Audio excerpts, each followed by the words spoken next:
I would like to start by paying tribute to the victims of Mundakai and Churalamala.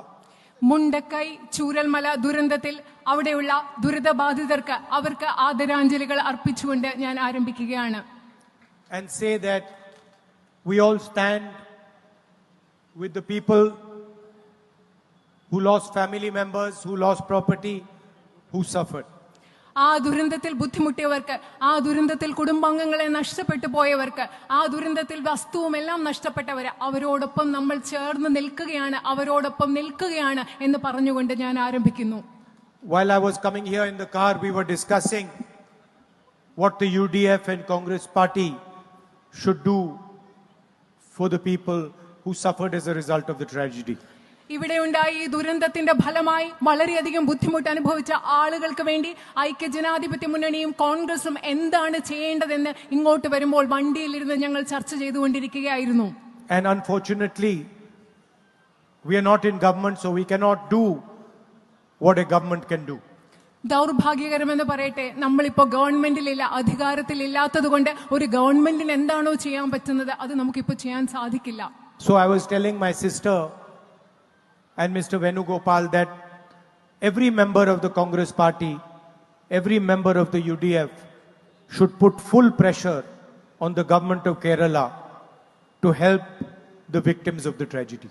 അതുകൊണ്ട് ഞാൻ എന്റെ സഹോദരിയോടും ശ്രീ വേണുഗോപാലിനോട് പറയുകയായിരുന്നു, കോൺഗ്രസ് പാർട്ടിയുടെ ഓരോ വ്യക്തിയും ഐക്യജനാധിപത്യ മുന്നണിയുടെ ഓരോ പ്രവർത്തകരും അവിടുത്തെ ദുരിതബാധിതരായ ആളുകളെ സഹായിക്കാൻ ഈ ഗവൺമെന്റിനോട് സമ്മർദ്ദം ചെലുത്തണം എന്ന് ഞാൻ പറയുകയായിരുന്നു. And we also remember the spirit of the people who were victims of the tragedy. ആ ദുരന്തത്തിൽ ഇരകളാക്കപ്പെട്ട മനുഷ്യരുടെ അവരുടെ ഒരു ചൈതന്യം, അവരുടെ ശക്തി, അതും നമ്മൾ ഇപ്പോൾ ഓർമ്മിക്കുകയാണ്. We saw with our own eyes the shopkeepers who opened their shops for victims and allowed them to take whatever they needed. അവിടെ നമുക്കറിയാം, നമ്മൾ ഞങ്ങളുടെ കണ്ണുകൾ കൊണ്ട് കണ്ടതാണ്, അവിടെ ആ ദുരന്ത ബാധിതരായവർക്ക് വേണ്ടി സ്വന്തം കടകൾ തുറന്നു കൊടുത്ത് എന്ത് വേണമെങ്കിലും എടുത്തോളാൻ പറഞ്ഞ കച്ചവടക്കാരെ നമ്മൾ കണ്ടതാണ്. We saw how the people of Kerala supported the people of Wayanad. വയനാട്ടിലെ ജനങ്ങളെ കേരളത്തിലെ മുഴുവൻ ജനങ്ങളും എങ്ങനെയാണ് പിന്തുണച്ചത് എന്ന് നമ്മൾ കണ്ടതാണ്. And a good symbol is the Cafe July 30th.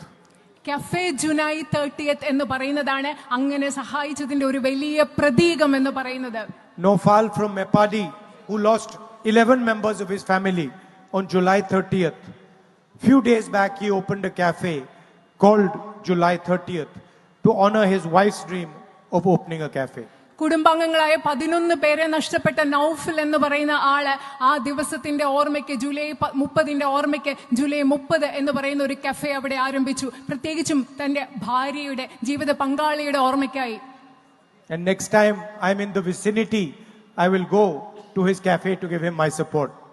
ഇനി ഞാൻ ആ കഫേയുടെ അടുത്ത സമയം ഞാൻ അവിടെ പോയി അദ്ദേഹത്തിന് പിന്തുണ കൊടുക്കാൻ വേണ്ടി ഞാൻ ആ നൗഫലിന്റെ കഫേയിൽ പോകും. And I recommend all others, when they pass by, they should also go and have coffee there. ഇവിടെയുള്ള എല്ലാവരോടും ഞാൻ നിങ്ങൾക്കൊരു ശുപാർശ നൽകുകയാണ്, നിങ്ങളൊക്കെ അതുവഴി പോകുമ്പോൾ അവിടെ പോയി ആ നൗഫലിന്റെ കഫേയിൽ പോയി കോഫി കുടിക്കണം എന്ന് ഞാൻ നിങ്ങളോടും പറയുകയാണ്. It will not be a big thing for you. നിങ്ങൾക്കത് വലിയൊരു കാര്യമല്ല അവിടെ പോകുന്നത്. You will just go and have coffee. നിങ്ങൾ അവിടെ പോയി ഒരു ചെറിയ കാപ്പി കുടിക്കും. But you will give confidence to those who suffered in the tragedy. പക്ഷെ അതിലൂടെ നിങ്ങൾ ചെയ്യുന്നത് ആ ദുരന്തത്തിൽ ബുദ്ധിമുട്ട് അനുഭവിച്ച മനുഷ്യർക്ക് നിങ്ങൾ ആത്മവിശ്വാസം കൊടുക്കുകയാണ് അതിലൂടെ നിങ്ങൾ ചെയ്യുന്നത്. People of Wayanad have the habit of giving confidence to people. വയനാട്ടിലെ ജനങ്ങൾക്ക് മറ്റുള്ളവർക്ക് ആത്മവിശ്വാസം കൊടുക്കുക എന്നൊരു സ്വഭാവമുണ്ട്, ശീലമുണ്ട്.